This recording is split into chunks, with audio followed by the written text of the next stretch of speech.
Hi guys, it's Nicole, and today I am sharing the scrapbook process for sketch number 10. This is from the 6x6 paper pads sketch bundle from Scrapbook Generation. I already actually shared the completed layout in the previous video, which was a layout share of all 10 layouts that I've done so far. There are 20 in this set of sketches, so I felt like the halfway point was kind of a good place to pause, do a layout share, and then I went ahead and put those layouts into trays that I keep in my closet. Basically, each one is labeled by year, and then whenever I get around to whenever I feel like tackling putting them into albums, I just kind of grab a year out of one of those trays and sort through them. And I keep my layouts in chronological order, even though I don't necessarily scrapbook in chronological order. And I am going to apologize if there's any sort of weird noises that are going to get picked up on the microphone. I'm not alone today. Miss Moody Tootie is currently sitting and staring at me and rubbing her face on the microphone. So I'm going to hope that I don't need to actually stop and restart this, because I don't want to go into how many times I've had to restart this audio. So I, again, adapted the sketch. And normally if I am going to adapt the sketch, it's probably going to be photos. Whether that's the size of the photos, the images, or the placement of the photos. That's typically what I do probably more often than not as far as modifying sketches. And then I had showed in my prep video that I had pulled out two different paper pads that I thought I might work with for these photos. And one was like a simple stories everyday type of line. And then this is the new Let's Stay Home from, I think it's Let's Stay Home is the name of it, from Pink Fresh Studio. Let's say it all together. And I ended up going with this one. I think it was mostly, I just wanted to play with something new.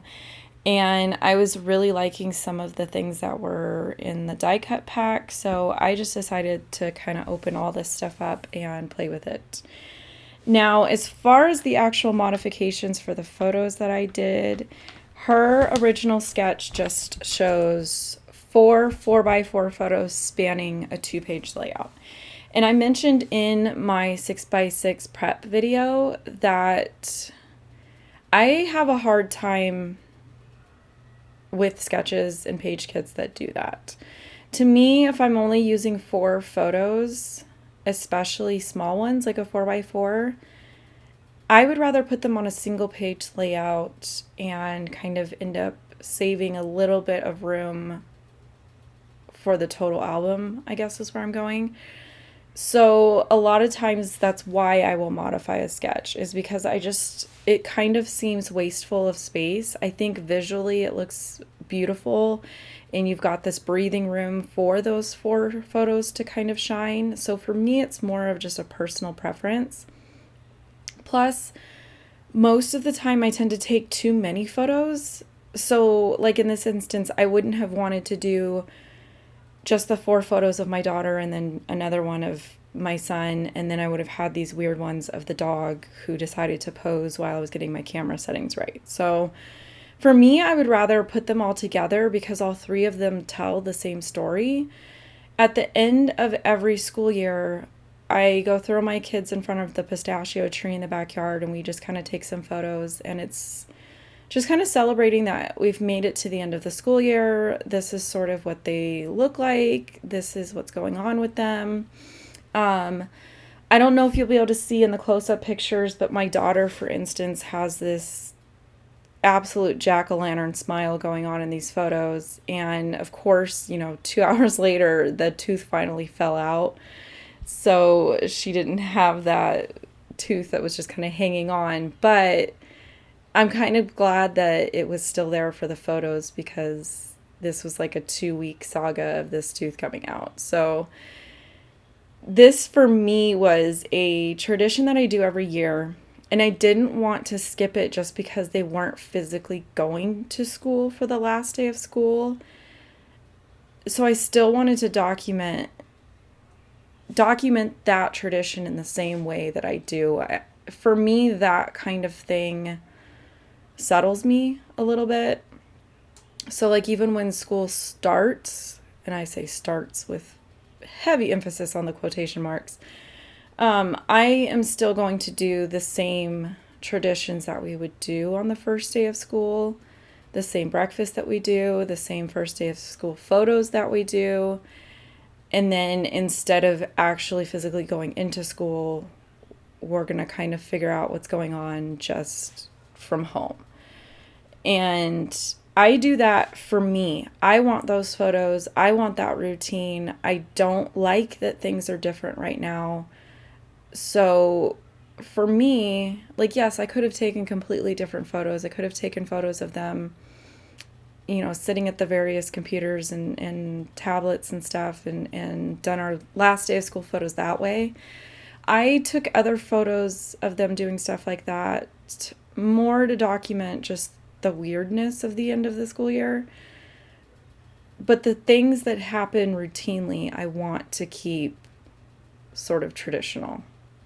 I probably explained that terrible, but hopefully you guys kind of get where I'm going with that. So just as a heads up, like next month,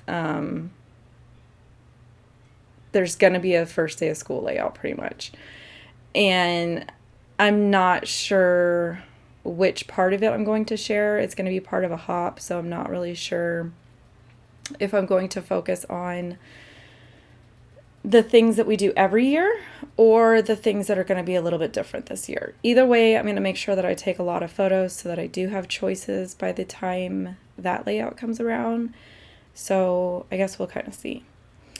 And I think right now, today's the 7th, so we've got a little over 2 weeks before school starts, and I feel like I personally need to get on some kind of a schedule, especially because at least one kid is going to be using this computer for part of the day. And during all of this and summer break, I have gotten into where I come up here and do some stuff in the morning, and I come up here a little bit after lunch, and then I come up here at night. Like, I'm kind of just in and out, and I kind of feel like I need to get on some sort of a schedule. Okay, so anyways, back to the actual layout. The other thing that I did modify for this one, so because I've modified my photos, what I ended up doing, and I'll have to see if I can splice in a screenshot. I think I took a screenshot of Photoshop elements. So a lot of times if I modify my photos and I'm not really sure visually what it's going to look like, and I don't want to waste time and ink to print my photos, cut them, and then literally play with them with my hands, I am the type that I need to see it before I bother printing them. That's weird, and I know, and it's fine. So I cropped all my photos in Photoshop, and then I opened up a blank document that was 12 by 24, turned on the rulers, turned on the grid marks, and lined everything up and figured out what photo area was going to work for me. And then it just happened to be that I had an opening where, because I had 4 photos of my daughter, 4 photos of my son, and 3 photos of the dog, that left an opening. And I was like, you know what, that's perfect. I'm going to use that for my journaling, because the sketch does depict the journaling as part of where the strips of pattern paper are. So I just decided to kind of shove that up into the photo grid.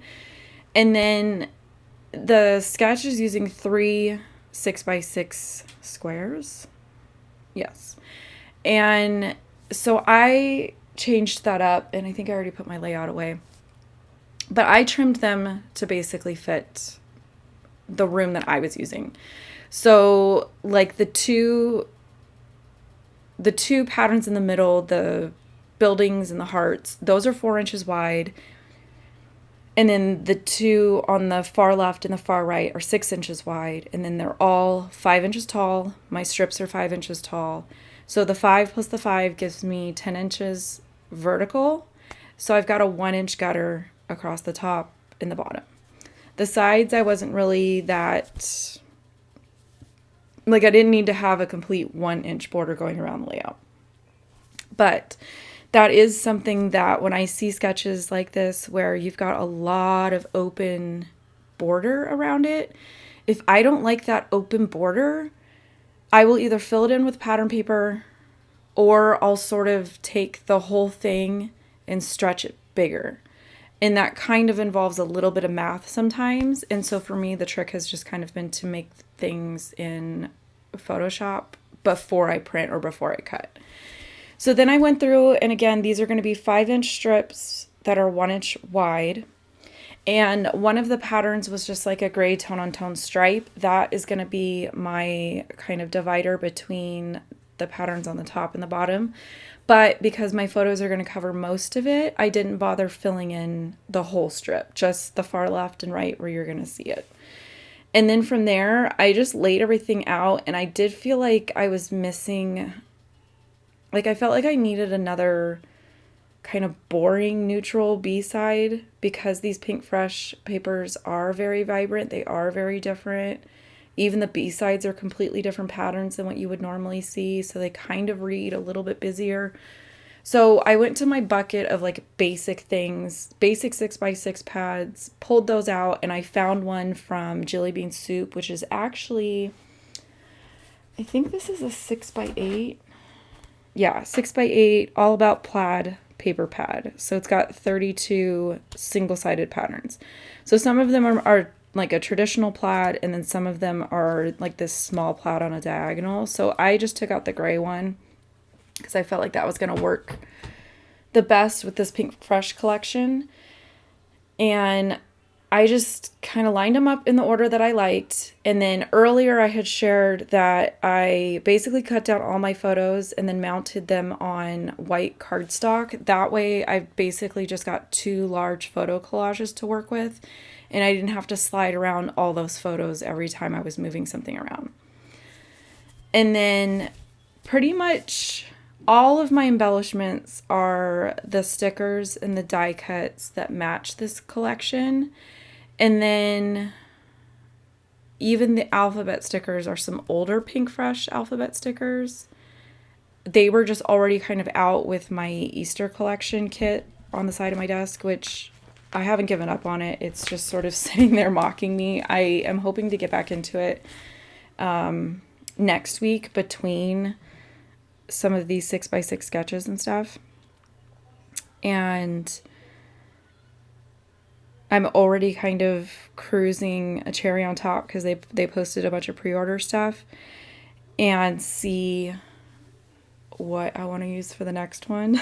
Like, it's so dumb that I keep doing this to myself, but I actually enjoy the challenge of, you know, how many layouts can I get out of this collection kit, and will I get tired of it? And if I start getting tired of it, what can I do to make it interesting again? And I think that can be applied to a lot of different supplies in your craft room. So that's kind of why I don't want to like give up on that series. So yeah, off on a weird tangent. It is what it is. I'm kind of off on an odd day today. I've been up since 6:30 to try to get to a lab place to get my blood drawn, because apparently I didn't know that if you actually wanted to go get your lab work done with an appointment, that you should have made an appointment like 3 months ago. So I chose to go when they opened and just wait to get in, and it actually didn't end up being that bad. But I've been up since 6:30. I'm starving because I had to fast. Hubby went out to go pick up lunch. So now I'm just like, okay, how many voiceovers can I do before he gets back with food? So these blue Pink Fresh alphabets, I don't know what they call them. They're just puffy alphas, basically. These were the ones that came out with this collection. So I only kind of gave myself a couple things to get. So I had gotten the 6x6 pad, the die cuts, and like a 6x12 sticker sheet, and then the 1 alpha. I didn't want to go crazy, especially just knowing that their style of paper I think is harder for me to use than some other brands. But I really do like their die cuts and their stickers. I felt like they kind of reminded me of some of the older Fancy Pants and some of the older October Afternoon, for just kind of having good generics and having a good mix of like colors and shapes and that kind of thing.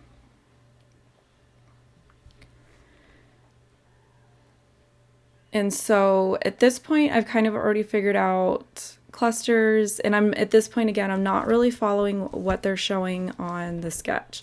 The sketch kind of showed one in the upper left and one in the lower right kind of hugging this big square element on the layout. I will tend to get all the important parts down and then decide based on the modifications that I've done, where are my embellishments going to work. So for me, I just did a cluster in the lower left, another one in the upper right, and then just another label down on the bottom right so that it gave me somewhere to stamp my date. Can you please stop? Thank you. And I don't think I added anything that didn't really come with this collection.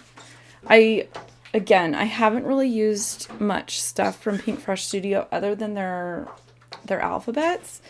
So this was kind of a fun turn, I guess, to take and just kind of play with some different supplies that I'm not used to. I think every manufacturer kind of feels a little bit different, even just the way that they make their supplies. So that's always kind of fun.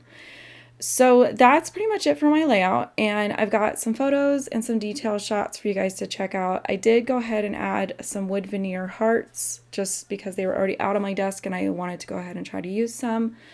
And that is pretty much it for my layout. So as always, I thank you guys for taking time out of your day to come hang out with me, and I will catch you in another video soon.